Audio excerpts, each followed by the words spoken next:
L'unité mixte INSERM Unité 626 se localise à la faculté de médecine de la Timone et développe en interaction forte avec le laboratoire d'hématologie du CHU Timone une recherche à la fois fondamentale et clinique. Ces activités s'articulent autour d'une meilleure compréhension du risque vasculaire du sujet obèse. Elle est dirigée par le professeur Irène Juanvague. Nous travaillons sur l'obésité et ses complications vasculaires. Notre équipe est multidisciplinaire et elle est composée de chercheurs, d'hospitalo-universitaires, cliniciens et biologiques, et ceci permet un continuum entre recherche fondamentale et recherche appliquée.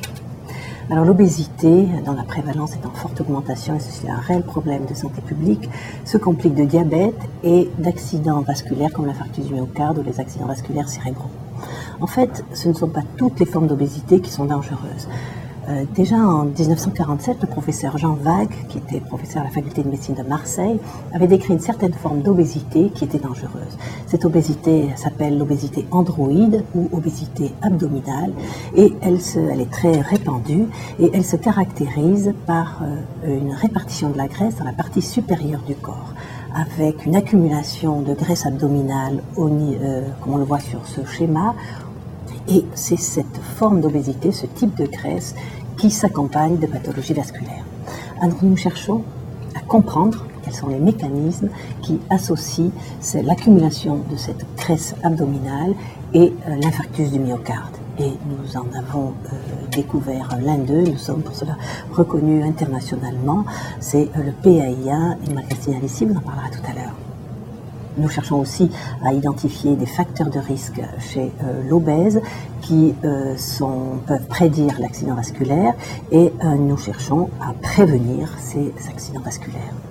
Alors pour ce faire, nous allons développer les outils nécessaires avec des modèles d'études du tissu adipeux, avec des modèles chez la souris et chez le rat d'obésité et de pathologie vasculaire. Et pour l'identification de facteurs de risque, nous avons à notre disposition de larges cohortes de sujets et un savoir-faire en épidémiologie prédictive. Le risque vasculaire du sujet obèse pourrait être dû au tissu adipeux. Donc en effet, le tissu adipeux a été jusqu'ici considéré comme un tissu relativement inerte et on sait depuis quelques années qu'il est capable de produire des substances qui vont agir à distance, en particulier sur le cerveau. Cela a été bien décrit pour la leptine en particulier. Et notre équipe a été une des premières justement à mettre en évidence une production par le tissu adipeux d'une substance prothrombotique, c'est-à-dire une substance qui est capable de favoriser l'occlusion du vaisseau.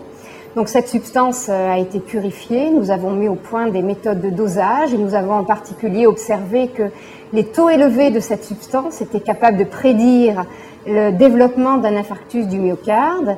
Et nous travaillons actuellement en étroit partenariat avec l'industrie pharmaceutique pour développer des substances capables d'inhiber les fonctions de cette molécule dans l'espoir de pouvoir peut-être ralentir le développement du diabète ou dans l'espoir de diminuer le risque vasculaire qui est associé à l'obésité.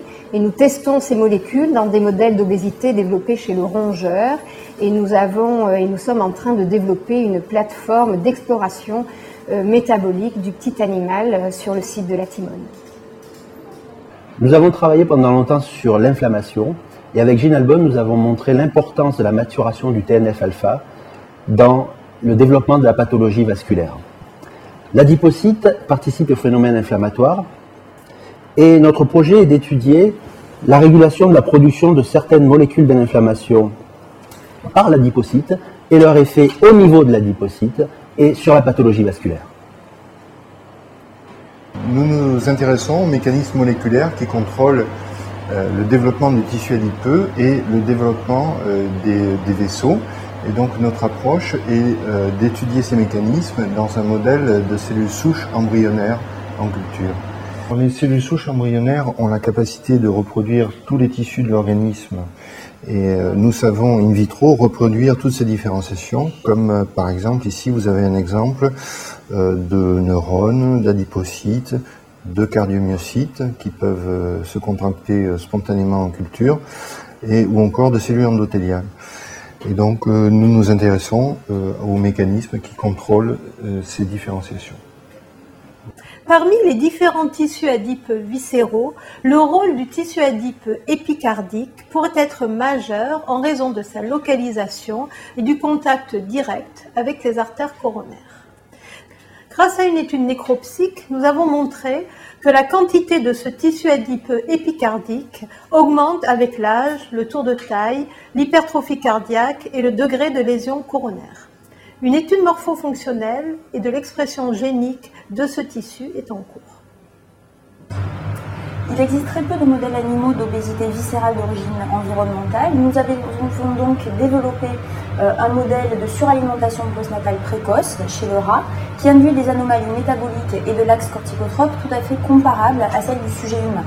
Ce modèle nous permet notamment d'étudier le métabolisme des glucocorticoïdes du tissu adipeux et leur implication dans les complications vasculaires et métaboliques, et également de tester différentes molécules déjà utilisées ou bien potentielles dans le traitement de l'obésité. L'obésité est un facteur de risque essentiel de maladies cardiovasculaires et de diabète. Le but de notre activité est d'identifier des nouveaux facteurs de risque génétiques ou plasmatiques contribuant au développement de ces complications. Pour cela, nous étudions des échantillons sanguins, plasma ou ADN, issus d'individus inclus dans de larges cohortes de patients, nationales ou internationales. Nous avons développé un plateau technique adapté à l'étude de ces nombreux individus, puisque chacune de ces cohortes inclut plusieurs milliers de patients obèses ou avec complications cardiovasculaires.